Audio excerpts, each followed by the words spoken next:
Magandang araw, Pilipinas. Rachel Ala po ng Philippine Information Agency, Iligan City and Lanao del Norte.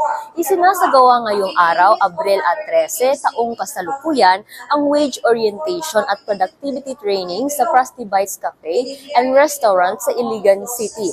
Pinangunahan ito ng Regional Tripartite Wages and Productivity Board 10 o RTWPB at Department of Labor and Employment o DOLE. Dinaluhan ito ng iba't ibang kinatawan mula sa mga employer at manggagawa mula sa Iligan City and Lanao del Norte. Layunin ng programa na talakayin ang mga probisyon ng wage order, gayon din ang wage distortion para sa mga manggagawa sa pribadong sektor at mga domestic workers.